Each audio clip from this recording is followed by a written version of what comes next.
que fizeram parte desta abertura. Nosso muito obrigada. Convidamos agora para ministrar a palestra magna o professor Carlos Nobre, considerado um dos mais renomados climatologistas do país e um dos cientistas brasileiros mais conhecidos mundialmente, que tem sido um destacado mediador entre a ciência e o público leigo, falando publicamente em muitas oportunidades sobre os problemas ambientais e os desgovernos do progresso, alertando principalmente sobre os perigos do aquecimento global. O tema de sua palestra é Emergência Climática e a Cidade de São Paulo. Com a palavra, o professor Carlos Nobre.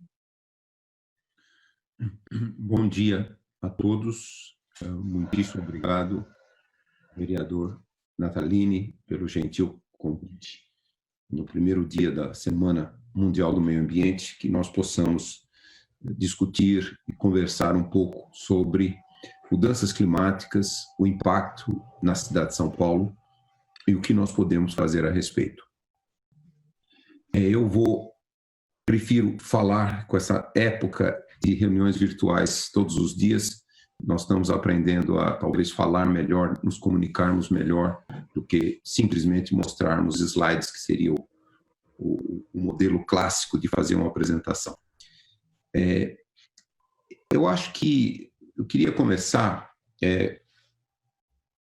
contando um pouco algumas coisas que estão acontecendo em função da Covid-19.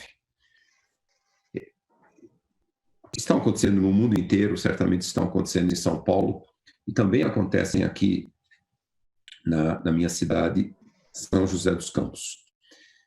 Nesse último sábado, pela primeira vez aqui, eu moro num condomínio que foi criado há uns 20 anos atrás, era uma fazenda pecuária, que não tinha absolutamente nada aqui de Mata Atlântica, e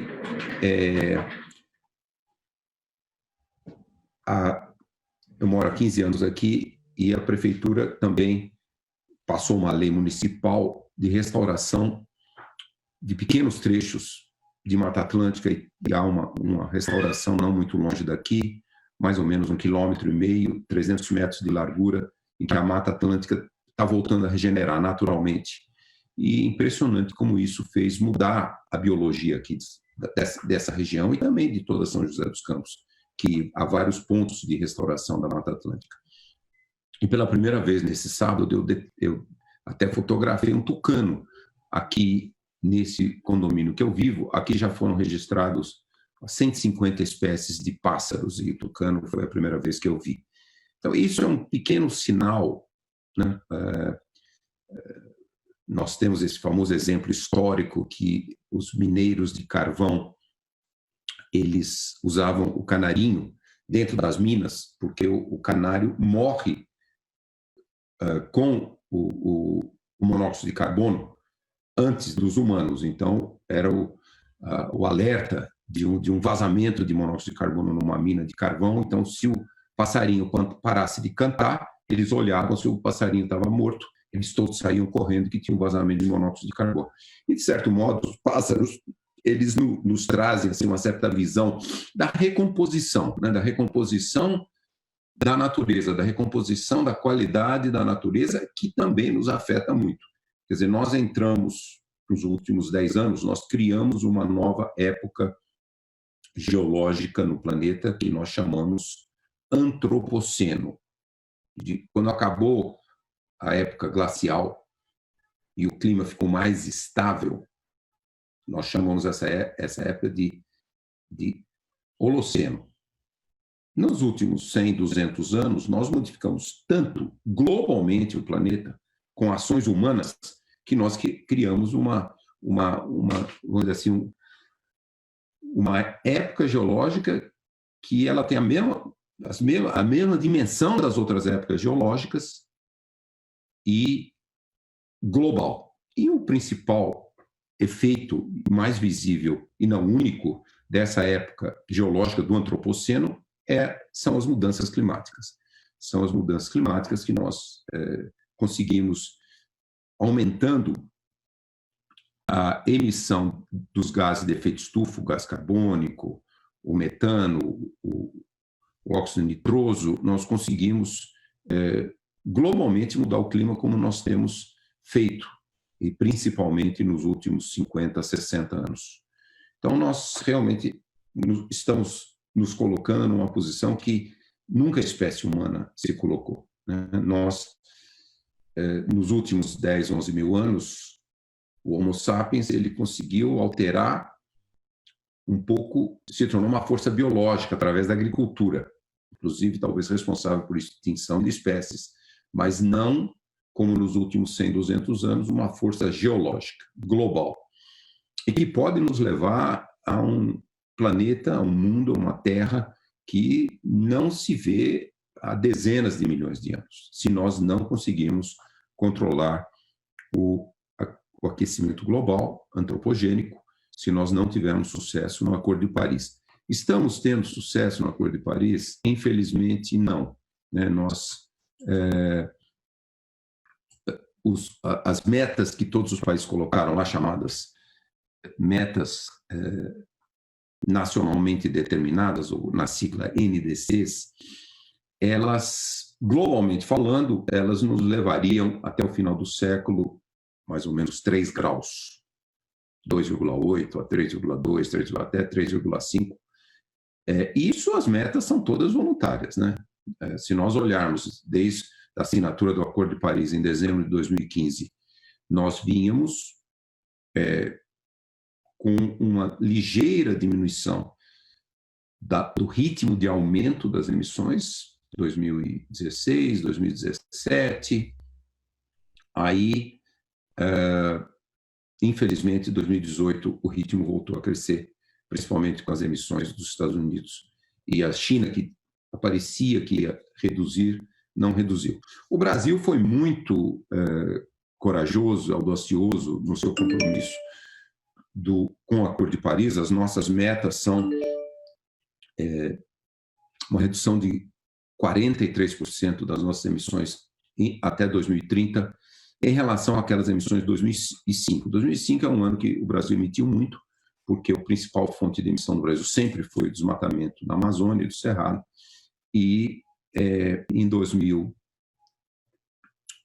nós reduzimos muito o desmatamento até 2012, depois começou a aumentar de leve, depois de 2000, a partir de 2015 aumentou, explodiu o desmatamento da Amazônia nos últimos anos, principalmente no ano de 2019 e até agora em 2020, essa é a principal fonte de emissões brasileiras. Porém, vamos dizer assim, nós temos que, para atingir nossos objetivos do Acordo de Paris, as nossas metas, nós temos que, obviamente, reduzir os desmatamentos, tornar a nossa agricultura muito mais sustentável. Quase 50% das emissões da agricultura vem da emissão de metano do gado, dos ruminantes que emitem metano. E também nós temos que caminhar para uma matriz renovável, né? Cerca de 25% das emissões brasileiras é a queima de combustíveis fósseis. E para o planeta, 70% das emissões vem da queima de combustíveis fósseis. Então, atingir as metas do Acordo de Paris é deixar os combustíveis fósseis para sempre enterrados. Para sempre enterrados. Então, nós temos várias ações para fazer: a substituição dos combustíveis fósseis, um aumento da eficiência energética durante essa transição, principalmente nos transportes e na geração termoelétrica, e a substituição, obviamente, da geração de energia por energias renováveis, principalmente solar e eólica, uma grande redução na emissão da agricultura. A Embrapa já fez vários mostrando total possibilidade de a agricultura brasileira zerar as suas emissões até 2030. Nós não estamos indo nessa direção, mas a ciência tem um embasamento muito forte que esse caminho é factível, e mantendo a agricultura produtiva, lucrativa. Uma agricultura com menos emissão, ela é mais lucrativa. E por fim, nós também temos um enorme potencial de restaurar florestas. A mais simples, a mais barata solução de mitigação, junto com a substituição das energias, 70% das emissões, de novo, vem da queima de combustíveis fósseis, isso globalmente, aqui no Brasil, cerca de 25%, é restaurar florestas. Se nós conseguíssemos restaurar, vamos dizer assim, 8, 9 milhões de quilômetros quadrados de florestas no planeta todo, nós retiraríamos muito gás carbônico quando a floresta estiver crescendo via fotossíntese, armazenando aquele carbono na biomassa, nas raízes, na matéria orgânica do solo. E isso seria um enorme efeito mitigador das mudanças climáticas que, junto com a substituição da energia fóssil, nós, de fato, poderíamos caminhar para um mundo que não passasse de 2 graus, idealmente que não passasse de 1,5 graus. Então, esse é um pouco o cenário, nós estamos longe disso. O brasileiro emite, em média, cerca de 7 a 7,5 toneladas de o equivalente a gás carbônico, quer dizer, o gás carbônico mais os outros gases colocados na mesma escala do gás carbônico de aquecimento global por ano. E nós, para atingirmos a meta do Acordo de Paris até 2050, para 2 graus, globalmente falando, teríamos que descer para 2 toneladas por ano, por habitante, e 1,5 graus nós teríamos que zerar de forma líquida as emissões de todo o planeta até 2050. Então, esse é um pouco de introdução. Deixa eu falar um pouquinho de São Paulo. São Paulo, desde 2009, na véspera da ida à reunião, a COP 15, que era uma COP para ser histórica, que havia uma enorme expectativa de que ela seria a COP que iria realmente criar metas muito rigorosas de redução das emissões globais. O governo brasileiro planejou também levar, o governo brasileiro levou as suas metas voluntárias para COP 15 Copenhague e anunciou as metas. Em 2010, elas se tornaram lei. Por exemplo, essas metas, elas atacavam muito a questão da redução do desmatamento. Colocavam uma redução de 80% do desmatamento da Amazônia até 2020, esse ano, nós estamos hoje. Para atingir essa meta, nós teríamos que chegar no máximo a 3.900 quilômetros quadrados de desmatamento esse ano. O Brasil não vai cumprir essa meta. Em 2019, o desmatamento passou de 10 mil quilômetros quadrados e nos primeiros 4 meses desse ano ele continuou muito alto, 55% acima dos primeiros 4 meses de 2019. Mas o Brasil não cumprirá essa meta.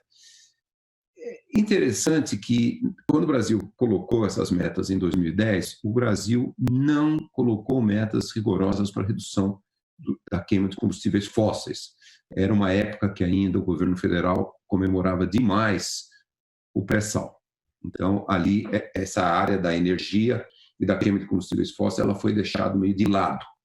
Ali não tinham uma rigoroso aumento do corte de emissões, ao contrário, só tinha um aumento do uso de biocombustíveis, mas não tinha substancial até 2020 das energias fósseis. A cidade de São Paulo, as fontes principais de emissões são energia e transportes. Então, lógico, assim como o vereador Natalini mostrou, também há ainda, infelizmente, um aumento na região metropolitana de São Paulo de desmatamentos, né, de ocupação ilegal de áreas de várzea em algumas dessas represas, e isso representa também emissões. Mas a grande parte das emissões vem de queima de combustíveis fósseis, tanto as termoelétricas, tanto é que as emissões fósseis por queima de termoelétrica, gás natural, óleo combustível, elas deram um pico, né, em 2014 por causa da grande seca. Então, ali se ligaram a todo vapor, toda a capacidade, todas as termoelétricas na região metropolitana de São Paulo e inclusive na cidade, e as emissões aumentaram consideravelmente. Mas sempre o maior valor das emissões é transporte, né? A grande quantidade de transporte em São Paulo, que vem crescendo ano após ano, e queima de combustível, óleo diesel e gasolina. Houve algumas tentativas de aumentar o uso de biodiesel e também de biocombustíveis, de bioetanol, senão as emissões seriam muito maiores, mas isso não tem sido suficiente para reduzir as emissões. Tanto é que o total de emissões teve um pico, pelo menos as medidas que existem pela Prefeitura de São Paulo chegam só até 2017, teve um pico em 2014, na faixa aí de 19 milhões de toneladas de CO2 equivalente, e depois, de 2017, isso caiu para 16 milhões, porque aquele pico relacionado com as termoelétricas todas ligadas, depois que os reservatórios de geração de energia elétrica aumentaram o seu volume, depois que a grande seca de 2014 e 2015 diminuiu, então as emissões das termoelétricas diminuíram e as emissões dos transportes permaneceram mais ou menos estáveis. Quando a gente olha esse número, precisa tomar um certo cuidado na sua interpretação. Então, 16 milhões, vamos dizer assim, o dado de 2017, dividido pela população da região metropolitana de São Paulo, um pouco mais de 11 milhões, isso dá uma média de 1,5 toneladas de CO2 equivalente por habitante. Então, alguém podia falar, puxa, São Paulo já está dentro da meta. Né? Quer dizer, já atingiu a meta de 2 graus do Acordo de Paris, que é 2 toneladas por habitante no mundo por ano, 2 toneladas de CO2 equivalente por habitante por ano. Só que essa conta ela não é correta, né?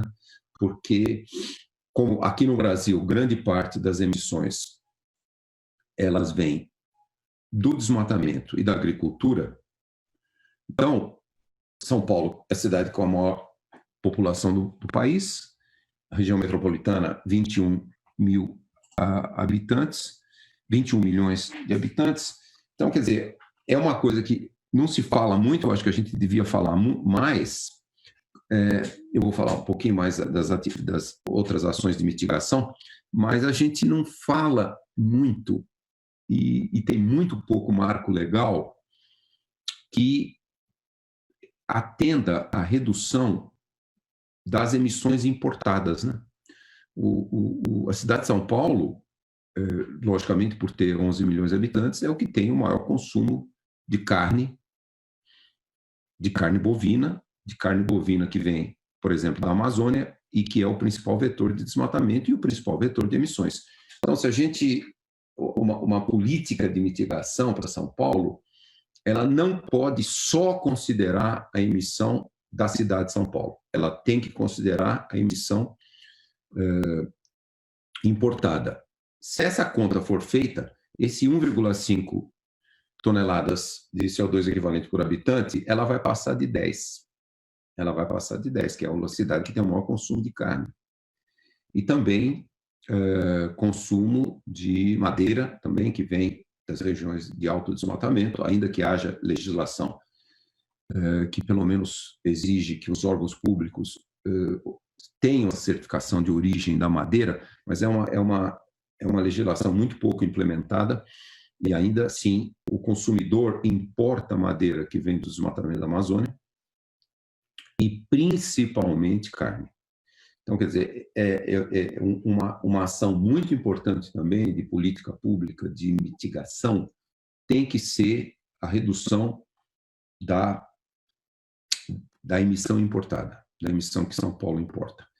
E esse marco legal ainda é muito pouco. Mas quando a gente olha,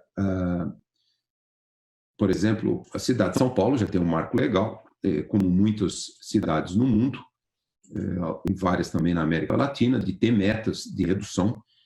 Então, quando a gente olha o marco legal da lei de janeiro de 2017, né, a lei 16.802, proposta pela Câmara, o vereador Natalino teve um papel muito importante em liderar essa discussão e essa proposição. Ela é uma lei muito ambiciosa, sem dúvida, né? A lei, estou olhando aqui um dado aqui na tela do meu computador, prevê assim, uma diminuição de CO2 de origem fóssil, 50% em 10 anos, quer dizer, até 2027, e 100% até 2037, quer dizer, a cidade ficar livre de queima de combustíveis fósseis até 2037 e 50% até 2027, daqui a 7 anos, e material particulado, 90% até 2027, 95% até 2037, e o dióxido nitroso, que é um gás altamente poluente e que também faz reações fotoquímicas na atmosfera e gera também material particulado, também 80% até 2027 e 95% até 2037. Essas são metas fantásticas, né? Quer dizer, essas são metas fantásticas. E mesmo 50% na queima de combustíveis fósseis até 2027, isso São Paulo, essa lei é de janeiro de 2017, aparentemente não estamos indo nessa direção.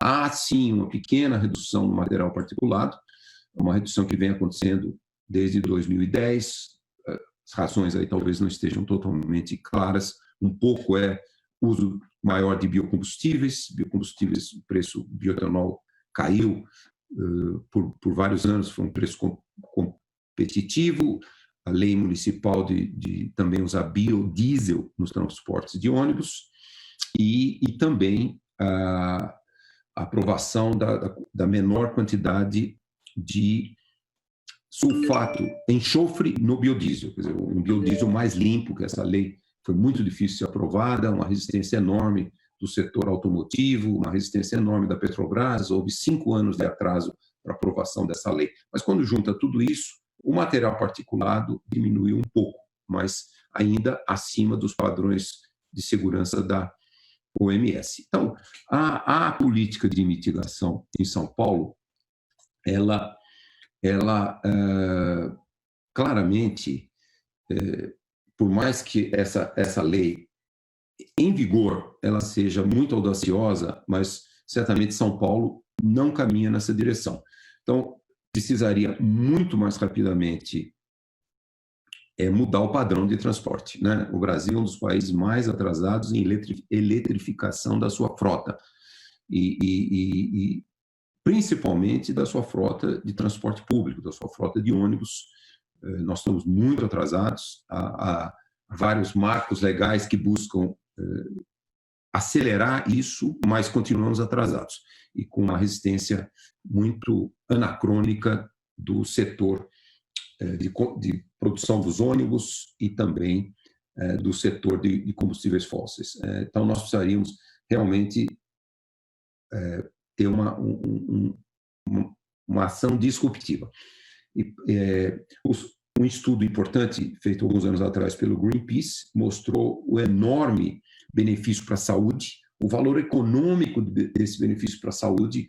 O professor Paulo Saldiva, da Faculdade de Medicina da USP, tem estudado demais os impactos negativos da poluição da região metropolitana. Diminui, em média, a expectativa de vida do paulistano 3 anos. Quem mora na periferia e pega o transporte público, o ônibus, e gasta 3 horas por dia dentro do ônibus, em avenidas movimentadas, com altíssimo nível de poluição, de particulados, essa pessoa perde 4, 5 anos de expectativa de vida. E esse estudo do Greenpeace mostrou um enorme benefício. Se São Paulo zerasse, por exemplo, as suas emissões, a sua queima de combustíveis de diesel até 2020. É um sonho, obviamente, não vai acontecer, não tem condição nenhuma de acontecer, mas assim, a diminuição do número de mortes, 4 mil 5.000 mortes por ano e a enorme diminuição do custo no sistema de saúde, da quantidade não só de mortes, mas de doenças respiratórias, doenças cardiovasculares, diretamente associadas com esse altíssimo nível de poluição da região metropolitana de São Paulo. Então, isso é muito claro, esses enormes benefícios, não só para combater a crise climática, mas também para combater a crise de saúde pública. E nessa primeira parte, depois eu vou falar um pouquinho da adaptação, mas nessa primeira parte, eu acho que a Covid-19, ela nos trouxe não somente, logicamente, essa enorme crise no sistema de saúde e também na economia, que nós estamos começando a ver a crise econômica e ela vai perdurar por muitos anos, mas assim, a única coisa que ela nos mostrou também é quanto bem pode fazer para as grandes cidades não ter ou ter muito menos poluição. No começo de abril, as medidas da CETESB, analisadas pela USP, o IAG da USP, professora Fátima de Andrade, por exemplo, mostraram uma grande redução nos poluentes principais, os particulados, o monóxido de carbono, o dióxido de nitrogênio. Chegou a alguns dias, a diminuição chegou a ser 50%. E aconteceu uma coisa que talvez nenhuma geração em São Paulo ainda tenha visto, a radiação solar, o espectro de radiação solar, com muito menos particulado na atmosfera, ele se tornou um espectro mais amplo da radiação solar, e isso fez com que o pôr do sol tivesse uma cor que acho que a maioria dos paulistanos nunca tinha visto na vida. Nunca tinha visto na vida.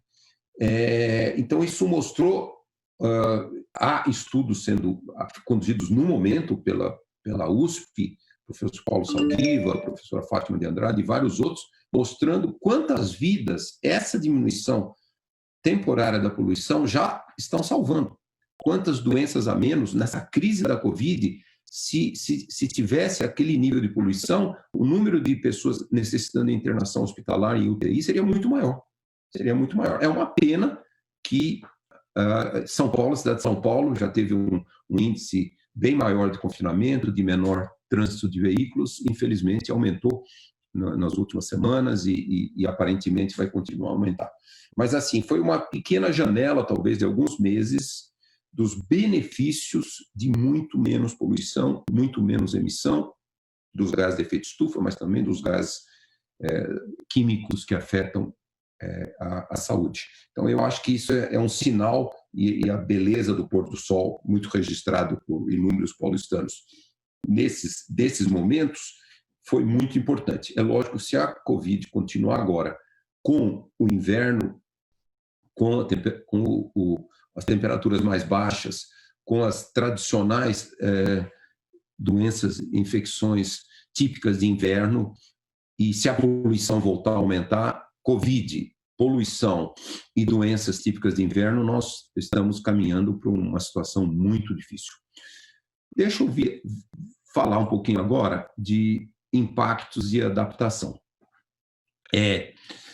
Eu sou paulistano, nasci em 1951, no bairro da Penha, que em 1951 era periferia, e depois, quando eu tinha 5 anos, a família mudou para Santo André. Eu tive muita sorte que eu vivia do lado de um fragmento de Mata Atlântica, ali em Santo André, brincava muito dentro da mata. E eu me lembro, desde da minha infância lá, eu vivi dos 5 aos 10 anos em Santo André, eu me lembro sempre, à tarde, 3 horas da tarde, 2, 3 a 4 horas da tarde, a entrada da brisa com a garoa, né? Uma coisa que marcou a minha infância. Tanto é que São Paulo é a cidade da garoa, Demônios da Garoa, o Caetano Veloso fez a famosa música que ele falava da garoa. Não existe mais garoa, obviamente, em São Paulo, nem mesmo em Santo André. Quer dizer, isso é um efeito direto do aquecimento, né? A cidade de São Paulo é uma cidade que a temperatura já subiu, em média, acima de 3 graus. Num dia como hoje, na cidade de São Paulo, um dia totalmente sem nuvens, na primavera e no inverno, a temperatura do centro da cidade de São Paulo para as periferias florestadas, na mesma altitude, pode às vezes chegar a 7 graus. Esse não é um efeito do aquecimento global. O aquecimento global, ele aquece toda a região, todo o planeta. Esse é um efeito do efeito local, né? Chamado ilha urbana de calor. É um fenômeno muito conhecido da meteorologia.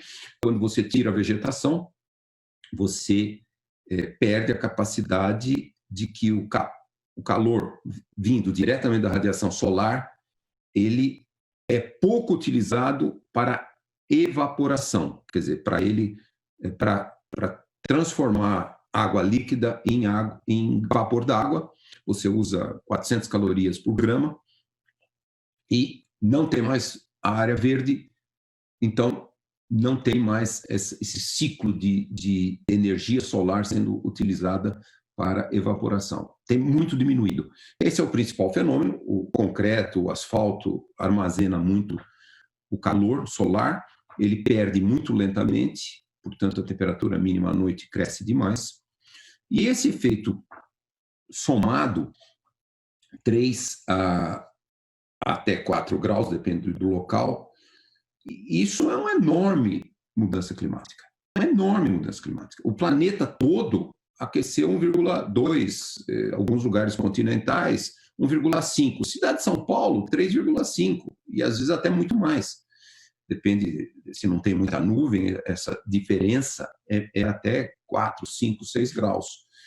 Isso é chamado ilha urbana de calor. Por quê? Porque é uma ilha de calor. Então, essa ilha de calor fez com que também mudasse o sistema de chuva. Então, é como assim, aquela brisa subindo a Serra do Mar, chegando em São Paulo, ela encontra essa ilha de calor e o ar sobe muito mais e gera mais chuva. E gera chuvas muito mais intensas. Então, aumentou a chuva na cidade de São Paulo. No sudeste do Brasil, a chuva aumentou um pouquinho. O sul do sudeste, que pode ser um efeito do aquecimento global, as projeções do aquecimento global mostram um aumento das chuvas do sul do sudeste até o sul do Brasil, pode ter um pouco esse efeito, mas em São Paulo o principal é um efeito local, de ilha urbana de calor. Com isso aumentou a chuva e com isso aumentou muito os fenômenos intensos de chuva. Por exemplo, na década de 30, não havia um único evento anual de chuva acima de 100 milímetros. Atualmente, há, em média, praticamente um evento por ano. Então, esses eventos é o que causam os grandes desastres de inundações, de inundações urbanas, que se tornaram comum na vida do paulistano.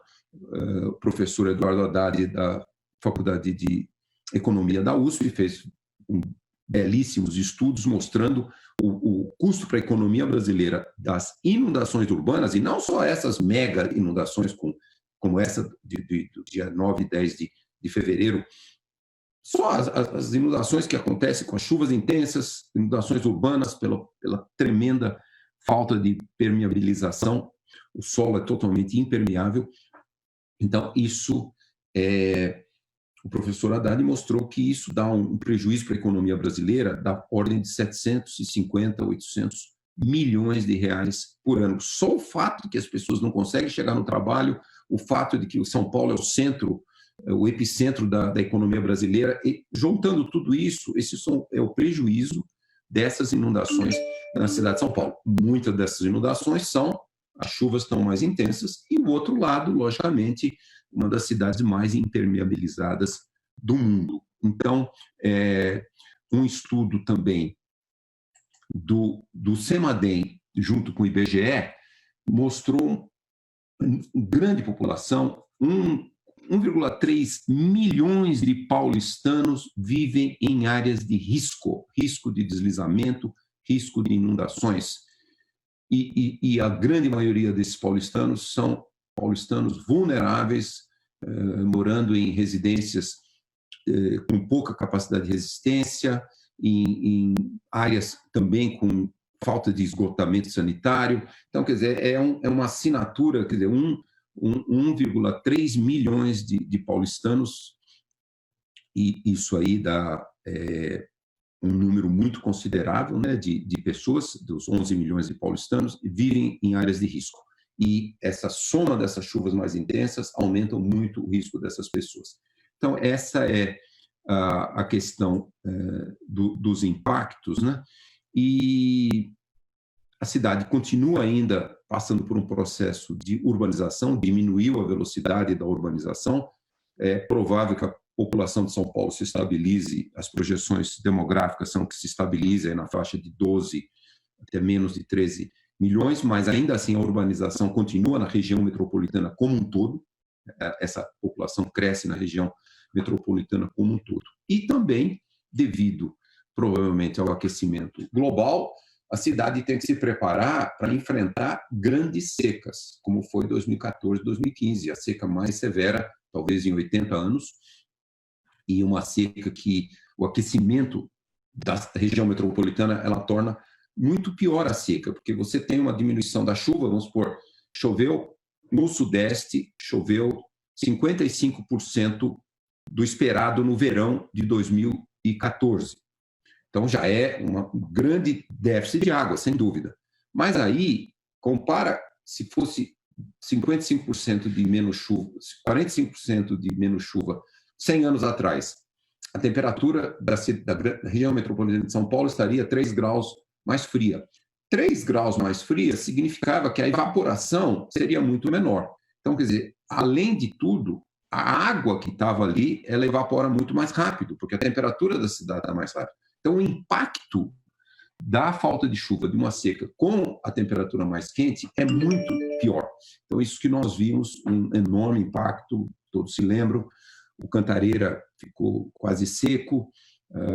Então, é esse tipo de coisa, quer dizer, você junta os problemas dessa ilha urbana de calor, os problemas urbanos, também com o que o aquecimento global faz. Tenho certeza que em breve, nessa mesa, o meu colega, ex-colega do INPE, o José Marengo, também vai abordar um pouco isso. Quer dizer, o aquecimento global ele traz também intensificação das secas e das tempestades também. Então, quer dizer, soma-se tudo isso, a situação é bastante crítica. Então, o que nós podemos dizer ainda sobre a adaptação? É muito interessante a gente observar que o Brasil, na sua política, tanto municipal, estadual e federal, ele se preocupou muito mais com mitigação. Na verdade, o aquecimento global, seus impactos, eles já são realidades presentes.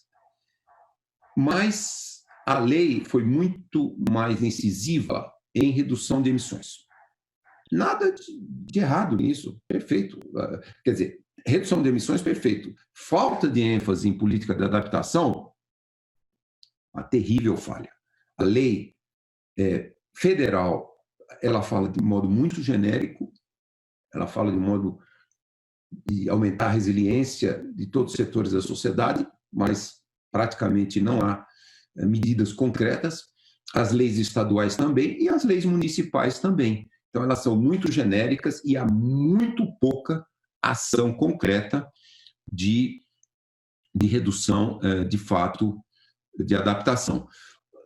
Em 2011, nós publicamos um primeiro trabalho, que virou um livro depois, que é o Impacto das Mudanças Climáticas na Região Metropolitana de São Paulo, e uma das conclusões daquele livro foi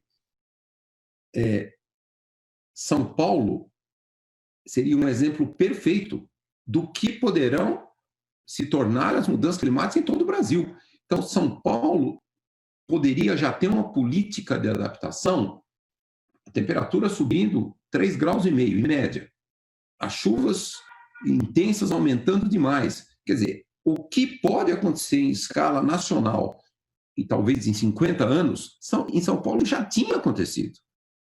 Então, se São Paulo tivesse acordado para a realidade das mudanças climáticas, São Paulo já poderia ter desenvolvido um belíssimo plano implementado de adaptação. Adaptação para chuvas intensas, adaptação para ondas de calor, adaptação para temperaturas maiores, adaptação para os impactos dessas mudanças, por exemplo, o aumento muito grande de inundações urbanas e também de deslizamentos, desastres naturais de várias naturezas, o impacto de temperaturas mais altas na perda de produtividade do trabalho. Quer dizer, há uma série de ações de adaptação que São Paulo já poderia ter implementado, porque a mudança climática já chegou em São Paulo. Vem chegando há muitas décadas com a urbanização. Então, e o nível de mudança climática que São Paulo já atingiu é o nível que o Acordo de Paris quer evitar totalmente para o planeta. Quer dizer, não chegar a 3 graus mais quente em 2100. São Paulo já passou de 3 graus.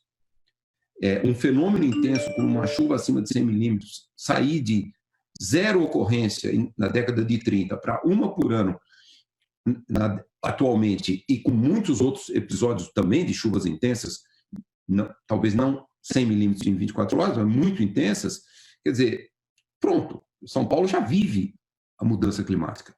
E São Paulo só teve políticas que a gente chama de adaptação espontânea. Quer dizer, acontece um desastre, acontece alguma coisa, São Paulo corre atrás do prejuízo, por exemplo, como foram a política dos piscinões, que é uma política que precisa ser avaliada com muito cuidado, aparentemente não muito efetiva. Então, quer dizer, São Paulo precisa implementar muito urgentemente, não é uma coisa para o futuro, um plano de adaptação. Por quê? Porque as mudanças climáticas já são uma realidade presente e que causam um enorme prejuízo econômico, afeta a saúde, afeta a qualidade de vida de todos os paulistanos, de toda a região metropolitana. Por exemplo, então, eu vou terminar aqui só fazendo algumas considerações de coisas que, logicamente, eles estão, o vereador Natalino pode dizer isso muito bem, se insiste muito, se caminha muito no marco legal tentando implementar esse tipo de política, mas a taxa de implementação, a taxa de sucesso na implementação é muito, muito modesta. Então, o que o mundo hoje fala muito, está se tornando um assunto de repercussão mundial, é a chamada soluções baseadas na natureza. Então, como que nós podemos recuperar, e a Covid deu esse pequeno sinal, né, com todos esses vídeos que circularam na internet, dos animais voltando para os centros urbanos. Eu não sei quanto que isso aconteceu em São Paulo, mas aqui na minha cidade, São José dos Campos, deu para ver, como eu mencionei para vocês. A gente viu no dia a dia, praticamente, muitos animais aparecendo agora que não tinham aparecido antes, porque também a poluição aqui reduziu bastante, e o trânsito, veículos nas ruas reduziram, a circulação das pessoas reduziram. Então, soluções baseadas na natureza é um marco muito importante para buscar adaptação às mudanças climáticas. E São Paulo é uma das cidades do mundo com a menor índice de área verde. Então, quer dizer, restaurar florestas urbanas é uma necessidade óbvia.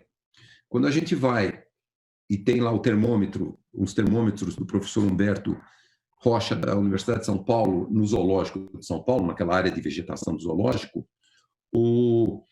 as temperaturas no pico, na hora da temperatura máxima de um dia sem nuvens, a diferença entre ali e uma região 3 quilômetros super urbanizada do lado do zoológico é 8 graus. 8 graus, estudos do professor Humberto Rocha. Quer dizer, isso já daria um enorme tornar São Paulo muito mais verde, fazer São Paulo atingir o nível de área verde de cidades europeias, por exemplo, cidades norte-americanas, já seria um combate enorme a ondas de calor, ao aquecimento, esses 3 graus. Quer dizer, então, isso é um elemento muito importante, porque as árvores reciclam a água, transpiram e a temperatura não sobe tanto. Florestas esfriam o ambiente. E também mais área verde diminui muito a impermeabilização. E essa implementação ela é muito lenta, por mais que hajam marcos legais, ela é muito lenta. Até mesmo essas leis que já existem, das piscininhas, para diminuir o impacto das chuvas intensas, não deixar essa água chegar rapidamente no sistema de drenagem ou mesmo em cima das ruas. Essa implementação ela tem sido muito lenta. Então, quer dizer, essas soluções baseadas na natureza, recomposição da vegetação nas várzeas dos rios, das represas, isso é muito importante. Os planos que já começaram em São Paulo de recomposição, essas recomposições lineares nas várzeas, diminuem muito o impacto das enchentes e, eventualmente, até sonhar com uma São Paulo do futuro que se tenha a recomposição completa das várzeas do Rio Tietê e do Rio Pinheiros. Por que não? Por que não? Se a gente conseguir imaginar uma São Paulo com o número de veículos que a Covid derrubou, por que não imaginar uma São Paulo em que não precise mais das marginais, que aquilo tudo volte ao seu estado natural? Isso seria um enorme controle também das enchentes. Então, essas são algumas das soluções que eu acho muito importantes para que a cidade de São Paulo se preocupe, né? Há um marco legal, essa lei de 2016 para a redução das emissões.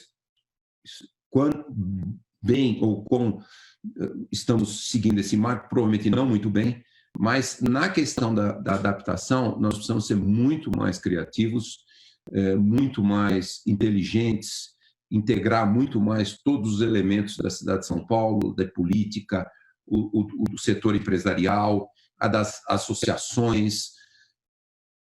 Tem que mudar muito a mentalidade do setor imobiliário, que ainda tem uma visão muito expansiva, sempre expandir, com pouco respeito e rigor com relação à manutenção de áreas verdes. Então, tem uma mudança muito grande que talvez a Covid-19 deu uma pequena visão, pequena janela de oportunidade para ver o que poderia ser. Cidade com muito menos trânsito, com transporte público, com ciclovias, com todo tipo de transporte mais moderno, com eletrificação da frota e também, principalmente, tornando São Paulo uma cidade, soluções baseadas na natureza, principalmente áreas verdes muito maiores em toda São Paulo.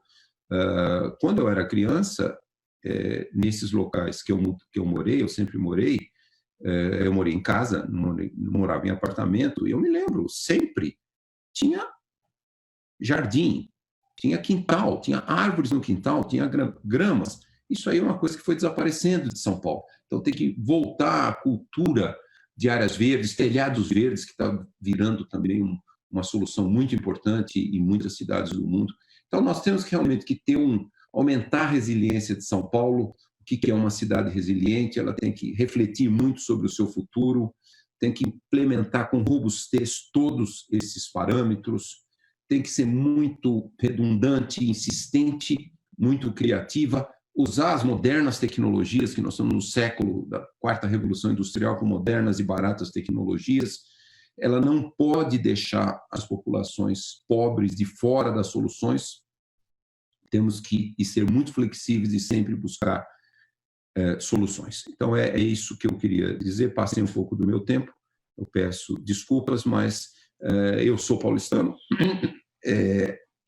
Eu gostaria muito de ver a minha cidade onde eu nasci, cidade onde meus irmãos também nasceram, e voltar a ser uma cidade como talvez eu tenha visto quando eu era muito jovem na minha infância, e que aos poucos foi perdendo toda essa característica e uma cidade que nós precisamos mudar.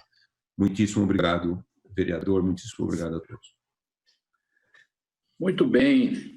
Realmente, vocês entenderam agora por que nós convidamos o professor Carlos Nobre para fazer essa palestra magna, né? Vamos dizer assim, que ele conseguiu ser abrangente, completo na sua palestra. Começou com as questões planetárias, questões mundiais, e veio até chegar no córrego ali da esquina de uma Rua da Penha, onde ele morou há muitos e muitos anos atrás. A Penha, ela está lá até hoje, professor. Eu faço voluntariado médico ali na Igreja Bom Jesus do Cangaíba. É 2 tombos depois da Penha, tá certo? Eu vou lá há 45 anos atender a população voluntariamente, então eu te represento lá na Penha sempre que eu posso. Mas ó, a gente tem aqui algumas perguntas. Em primeiro lugar, eu queria dizer ao senhor que a gente levou essa questão do aquecimento global para dentro da Câmara. O senhor deve se lembrar que, em 2007, eu fiz uma comissão de estudos, aprovei na Câmara, e o senhor foi palestrante lá na comissão de estudos. Foi a primeira vez que a Câmara ouviu publicamente a discussão de mudanças climáticas. Depois, o senhor ajudou também na confecção da lei de 2009, que foi a Lei de Mudanças Climáticas da cidade de São Paulo. O senhor e muitos outros, né? E também depois, o senhor convidou a mim e ao Eduardo Jorge para participar desse estudo que foi feito, que o senhor fez sobre grupos de risco da cidade de São Paulo, áreas de risco, impactos do aquecimento global. Eu me lembro muito bem que o senhor terminou o estudo, eu acho que eram 40 cientistas que participaram, se eu não me engano, 38, 40, e aí nós marcamos uma audiência com o prefeito, na época, e levamos o senhor para apresentar ao prefeito o estudo. O prefeito ficou com o queixo caído e disse que iria agir, e realmente houve uma série de atitudes, de Operação Defesa das Águas, Operação Córrego Limpo, a Ecofrota, o plantio de 1.600.000 árvores na cidade naqueles 8 anos. Foi uma coisa... A São Paulo avançou, a participação nas COPs. Nós fizemos legislação, professor Carlos Nobre, a lei de 2009 de mudança do clima, essa lei do pacote da água, que nós fizemos em 2014, nós fizemos também essa lei 16.802 de mudança do combustível fóssil da frota de ônibus. São muitas leis, tem muitas outras, mas eu vou... E é uma luta danada para fazer uma lei, a gente trabalha muito, todos nós, a gente pega... empresta o conhecimento dos senhores, dos cientistas, das pessoas mais... E depois, para fazer cumprir a lei, é uma dificuldade imensa, imensa. Para fazer cumprir a lei é uma luta mortal. Então, infelizmente, o que o senhor disse aí com muita propriedade, a cidade de São Paulo está devendo na praça, na questão de se adaptar, de mitigar e adaptar para se tornar mais resiliente para essa mudança climática, tanto a global como a local, como o senhor disse, né? As ilhas de calor que produzem esse aquecimento todo. Tem 3 perguntas aqui, rapidamente nós vamos fazer, e se o senhor puder resumir também as respostas. Tem muitas perguntas, nós tiramos 3 aqui, mas as outras a gente vai mandar para o senhor fazer a gentileza depois de responder, para a gente encaminhar para quem está perguntando. Primeira pergunta: existe possibilidade do Brasil deixar o Acordo de Paris? Paula Toledo pergunta isso para o senhor. Deixar o Acordo de Paris. Paula, o que aconteceu em 2018 foi na campanha presidencial, esse assunto praticamente não surgiu. Em todas as campanhas presidenciais, essa questão das mudanças climáticas raramente aparece, mas logo que o atual presidente foi eleito, como o modelo, o ícone que ele admira é o presidente norte-americano, Trump, e como o Trump já tinha anunciado que iria sair do Acordo de Paris dos Estados Unidos e depois saiu, ele anunciou que o Brasil também estava considerando sair do Acordo de Paris, nomeou um ministro das Relações Exteriores negacionista das mudanças climáticas. Só que houve uma reação muito forte do setor exportador agrícola, que iria perder certamente mercado europeu e outros mercados. Ficou com medo até de perder mercado chinês, porque a China em nenhum momento ameaçou esse tipo de coisa. A China é um país que quer até liderar essas discussões climáticas. E aí o setor da Agricultura conseguiu convencê-lo a não formalmente sair do Acordo de Paris. Então, o Brasil formalmente permanece dentro do Acordo de Paris, mas, vamos dizer assim, não mais se esforçou para seguir a trajetória das metas. As metas do Acordo de Paris, essa que eu já mencionei, 43% de redução das emissões até 2030 em relação a 2005. Não houve alteração desse marco legal, que foi aprovado em 2016 pelo Congresso. Mas, assim, a pergunta é, as emissões estão crescendo, né? Então, quer dizer, nós estamos vendo as emissões crescerem pelo desmatamento. O aumento do desmatamento nos últimos anos fez com que as emissões brasileiras crescessem. Então, a pergunta é, nesse ritmo, nós atingiremos as nossas metas do Acordo de Paris? Não, nós não atingiremos, lógico. As metas são 2025 e 2030, nós estamos em 2020. Se houver alguma mudança política no Brasil em 2022, eventualmente isso pode ser retomado, mas ficou cada vez mais difícil, do mesmo jeito que a lei brasileira hoje diz que o desmatamento esse ano na Amazônia não podia passar de 3.900 km² e vai passar de 10.000 km². Então, nós estamos indo numa trajetória muito distante. E nos Estados Unidos, o presidente Trump está perdendo muito prestígio, né? Está perdendo... Há uma grande probabilidade dele não ser reeleito, a não ser que aconteça alguma coisa impensável, que começa lá quase que uma guerra de rua em função do que aconteceu nos últimos dias, e aí o conservadorismo acabe prevalecendo. Mas assim, a probabilidade de ele não ser reeleito não é desprezível, é alta. Se ele não for reeleito, o Joe Biden já anunciou a volta imediata dos Estados Unidos, se ele for eleito, no Acordo de Paris. Aí eu acho que, se isso acontecer, vai ficar muito difícil o Brasil querer sair. Em 2018 não saiu pelos interesses econômicos do setor do agronegócio, e eu acho muito difícil, se o presidente Trump não for reeleito, o Brasil sair. Mesmo que o presidente Trump for reeleito, eu acho que o Brasil não vai formalmente sair, porque os compromissos do Acordo de Paris são todos voluntários. Então, fica no Acordo de Paris, mas as emissões não começam a atingir o patamar ou até uma redução. É isso. Muito bem. A segunda pergunta é a pergunta da Maria dos Santos. Ela pergunta: o lixo eletrônico proveniente da ampliação da utilização de veículos elétricos e placas solares pode vir a ser um problema?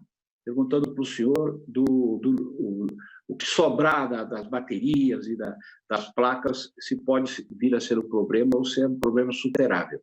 Maria dos Santos. Essa é uma questão pertinente, e então eu acho que, para responder essa questão, nós temos de fato que rapidamente, e eu diria rapidamente em 10 anos, implementar a economia circular. A economia circular não é só para reciclar o lixo eletrônico, o lixo elétrico. A economia circular, ela de fato é chamada ecologia industrial, quer dizer, você não tem mais resíduo. Na economia circular ou ecologia industrial, o resíduo vira menos de 1% de tudo do processamento, né? Então, você pega um metal, você extrai um metal lá, que é limitado na Terra, as terras raras que são utilizadas nas baterias de hoje, nas baterias mais eficientes, cádmio, níquel, nióbio, e você faz a bateria. Aí, depois que essa bateria atingiu o nível de vida dela, ela é reciclada, quer dizer, todo aquele material passa por um processo que usa eletricidade, e essa eletricidade viria do painel solar, da energia eólica, quer dizer, ela não é uma eletricidade ligada com queima de combustíveis fósseis, e aí você recicla todo aquele material e, portanto, quer dizer, o que você perde desses materiais que tem que ser descartado em montanhas de eletrônicos e de elétricos é muito pequeno. Então, quer dizer, o desafio E isso não é só para o eletroeletrônico, lixo eletroeletrônico. Esse é um desafio para a economia, né? Quer dizer, nós reciclamos muito pouco de tudo que nós utilizamos de materiais modernos na nossa vida diária. Então, nós temos realmente que implementar rapidamente a economia circular, que ela faz todo sentido, econômico também, muito mais produtiva. Você o uso dos recursos minerais, por exemplo, e numa economia circular, por exemplo, até 2050, a quantidade de ferro necessário para uma economia circular, e uma economia circular para 10 milhões de habitantes, e supondo que nós consigamos acabar com a pobreza, quer dizer, o consumo pode até aumentar. Chega a ser 1/3 só do minério de ferro utilizado hoje, se nós conseguirmos implementar essa economia circular. E a fonte de energia da economia circular é o sol, é o vento, e então é isso. Painel solar, sim, você pode reciclar profundamente. O painel solar, quando ele acaba a vida útil, 20 anos, ele pode ser reciclado. Hoje já existem tecnologias para reciclar painéis solares. Então, agora, nós precisamos ter a vontade de implementar essa economia circular. Ela é viável, é mais ou menos parecido com a energia solar e eólica. A energia mais barata hoje no mundo é a solar e a eólica. E porque a velocidade que ela está substituindo a termoelétrica é baixa? É vontade política e vontade econômica. O lobby do petróleo é muito forte, 18% do PIB mundial vem dos combustíveis fósseis, e portanto, é um lobby que é difícil tirar a força política e econômica desse lobby, mas as energias são as mais baratas. Mesma coisa, você reciclar todo esse lixo eletrônico, você torna o sistema mais economicamente viável e o seu produto final mais barato. Mas é importante implantar essa economia circular, e isso tem que ser uma vontade também da sociedade. Muito bem. Professor Carlos Nobre e a pessoa que perguntou, Maria dos Santos, só para informação de vocês e também de quem está participando conosco aqui na conferência e dos nossos convidados da mesa de debate que virão daqui a pouco participar, eu tenho na Câmara o projeto de lei 295 de 2019, que já foi votado em primeira votação, que implanta no município de São Paulo a logística reversa municipal e trata de todos esses itens, são acho que 19 itens da cadeia de produção que são tratados no nosso projeto, e eu estou costurando com a Prefeitura e com a Fiesp, com a Associação Comercial, Federação do Comércio, Serviços, para que a gente possa entrar num acordo para votar em segunda, sancionar a lei e São Paulo sair na frente com a logística reversa no município, que é a saída para o futuro, não tem outro caminho, não adianta a gente procurar outro caminho, a não ser esse que o senhor falou, do reaproveitamento dos materiais usados. Terceira pergunta e última, professor. Nós já estamos explorando o senhor demais. Na hora de pagar os honorários, eu acho que nós vamos ter que vender a Câmara para pagar o senhor. O senhor não cobra nada para fazer nada, o senhor é uma pessoa de uma generosidade muito grande. Mas a pergunta é assim: aqui, ó. No que diz respeito à adaptação às mudanças climáticas, qual a cidade brasileira poderia ser utilizada como referência para a cidade de São Paulo? Pergunta do Lucas Rigoli. Qual a cidade do Brasil que a gente tem que se inspirar na questão da adaptação às mudanças climáticas? Uma boa pergunta, hein? É uma boa pergunta. Antes de responder, deixa eu te falar, vereador Nataline, o meu preço é alto, e o meu preço é vocês conseguirem, de fato, fazer com que a Prefeitura de São Paulo implemente o transporte com veículos elétricos, ônibus elétricos em São Paulo. Isso aí, a hora que vocês conseguirem isso, eu sei que vocês são a sua parte que passa a lei, e depois tem que cobrar a implementação da lei, mas se eu puder um dia falar com o prefeito Bruno Covas, o atual prefeito, essa vai ser o preço que eu vou cobrar, e aí tudo que eu faço não tem cobrança nenhuma, como nunca teve. Eu queria ver São Paulo ser líder na América do Sul na implantação da eletrificação da frota. Vai melhorar a saúde de todos, até do próprio prefeito, que ficou muito doente. Então, é isso, nós estamos muito atrasados nisso. Esse me paga o resto da minha vida, se implementar a eletrificação da frota de ônibus de São Paulo. Um ônibus, como o senhor sabe muito bem, melhor do que eu, um ônibus elétrico, por mais que o preço inicial dele seja alto, na vida útil desse ônibus, ele é mais barato que o ônibus a diesel. Então, quer dizer, não tem nenhuma justificativa mais econômica para não implantar ônibus elétrico em São Paulo. Mas, respondendo à pergunta, eu diria o seguinte: tem algumas cidades do Brasil que já estão mais avançadas em políticas de adaptação, mas elas estão muito avançadas. Tem uma cidade que resolveu os problemas? Das grandes cidades, não. Só tem algumas cidades que estão com um marco legal um pouco mais avançado, um pouco mais, mas assim, implementação, de fato, ainda não temos um grande exemplo, e talvez São Paulo pudesse ser a líder exatamente pelas razões que eu expus. São Paulo, o clima já mudou, muito mais que Rio, muito mais que Salvador, que Belo Horizonte, que Recife, até mais que Manaus, né? Manaus acabou com a floresta ali, e o clima de Manaus também mudou bastante. Mas São Paulo é o lugar que mais mudou, tanto a temperatura quanto o regime de chuvas. Então, mas, assim, eu diria, algumas cidades, por exemplo, Recife, já tem um plano de adaptação. E é um plano audacioso, ambicioso, mas de lenta implementação. Cidades costeiras, elas têm uma questão ainda não resolvida, que as cidades não conseguem vencer ou trazer razoabilidade com relação ao uso do espaço costeiro. As zonas costeiras, elas são muito utilizadas pelo mercado imobiliário. E eu me lembro, 2012, nós também fizemos, além do estudo que nós fizemos em São Paulo, que o vereador Natalini e o Eduardo Jorge participaram, nós fizemos um igual para o Rio.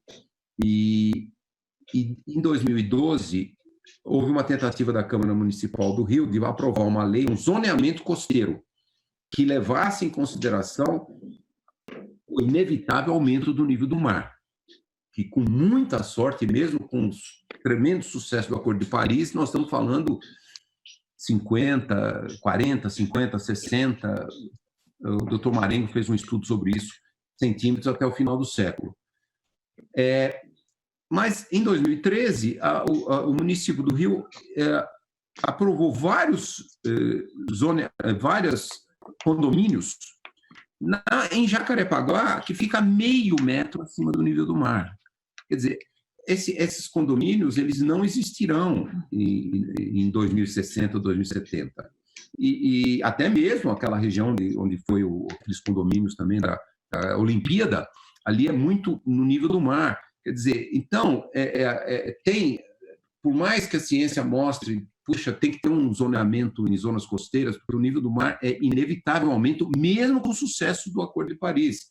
E não houve. Recife foi talvez uma cidade que eu diria não é um modelo da implementação, mas Recife tem um plano de adaptação. O Recife tem os 2 grandes rios cortando a cidade, populações muito vulneráveis moram nas várzeas desses rios, então Recife tem um plano de longo prazo de tirar pessoas de áreas de risco, de aumentar áreas verdes em Recife, aumentar também as áreas verdes em todos os municípios próximos a Recife para ter uma melhoria ali diminuição do risco de inundações.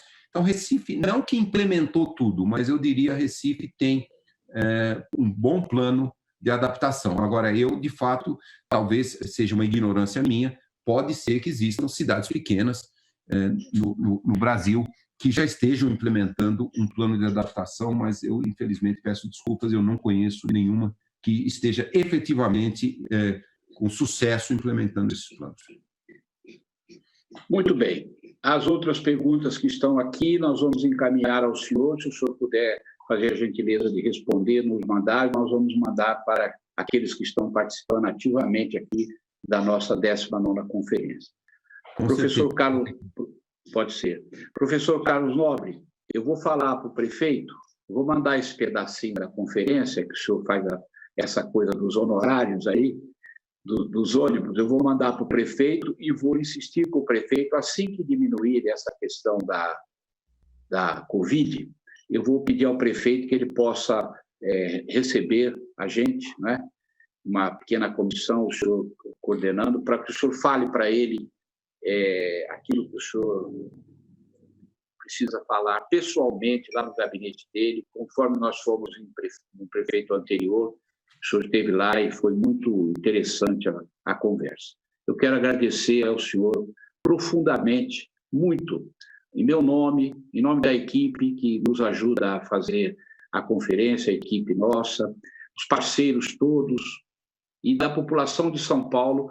Eu quero agradecer a disponibilidade que o senhor teve de estar aqui conosco, a contribuição que o senhor deu, a atualização dos dados todos, essa pontuação que o senhor faz tão bem didaticamente.